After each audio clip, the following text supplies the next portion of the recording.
Okay, so I think I'm all set up. Let me. Oh, wait. The camera. Ahaha. I've got to reset up my camera again.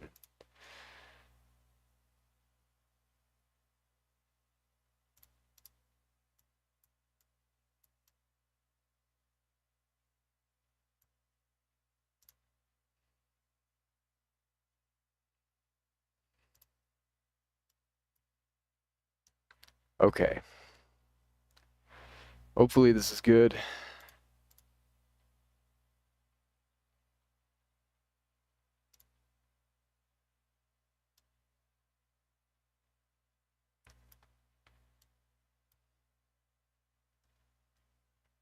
Let's see.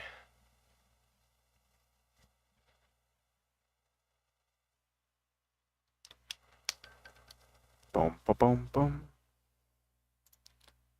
Apply.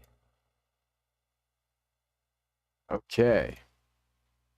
We are all set up on that front. Oh, what I do want to set up, give me 1 second actually. Let me take care of something real fast before I set the stream up. I will go ahead and put this thing up.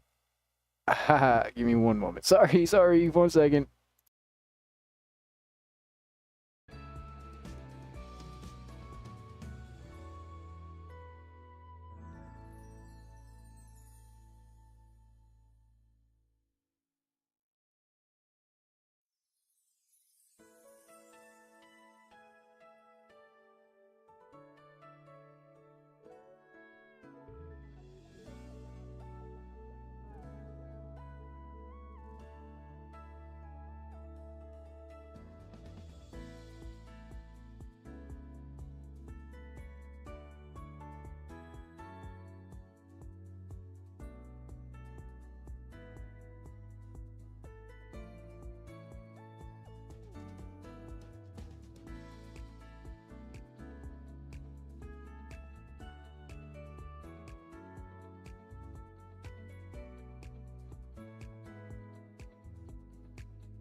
Okay, I'm back. We got it all set up. Everything's good now. How's it going, Maya? How's it going? Meteor. Hey, buddy. Buddy. Hey. Good boy. Alright. Let's take this off. Turn this on. How's it going? Right.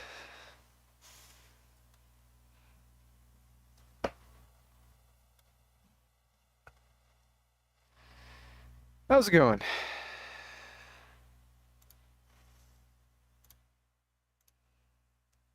Let me get all of this. Let's load in. All right, so I've done a little bit of work.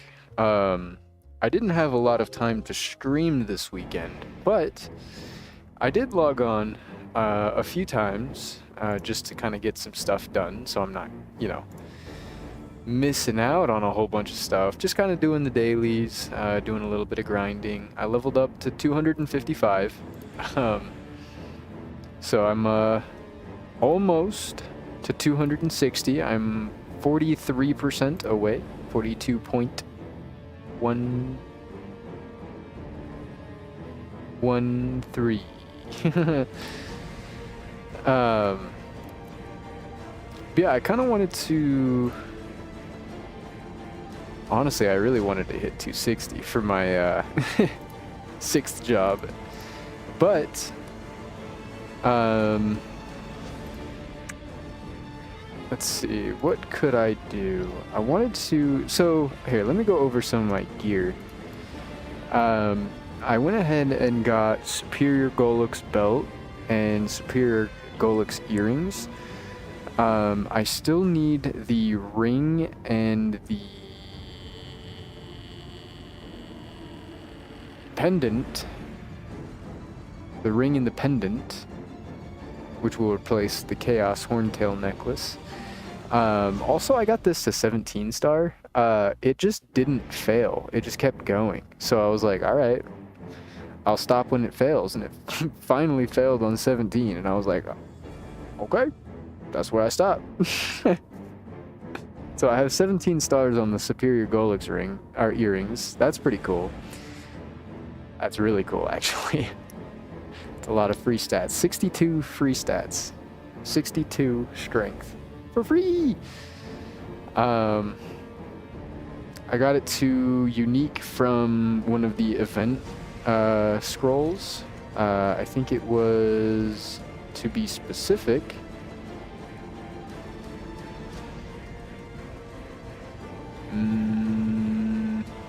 this one. This is the one. I used that. Got it to unique. Let's see, what else is there? I've gotten level 12 symbols except for Esfera because I had I did the math wrong, and so I ended up having boosts for all 5 of these, and then I couldn't finish off the Esfera one. So the Esfera one's a little bit behind the other ones. Not a huge deal. It's really not a big deal. Let's see, I'm at 22,000 strength, 22.9, so I'm almost 23k. 23,000 strength, 90% defense ignore. That's excellent. That is excellent. That defense ignore is going to go absolutely insane once we have the four-piece set effect for the Superior Golux, for the having the pendant and the ring. Oh my goodness.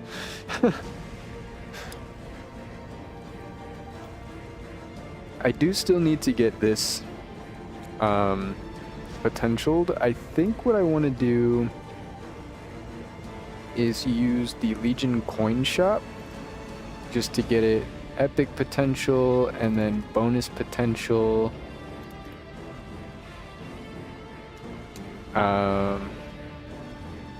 Yeah, we'll do that,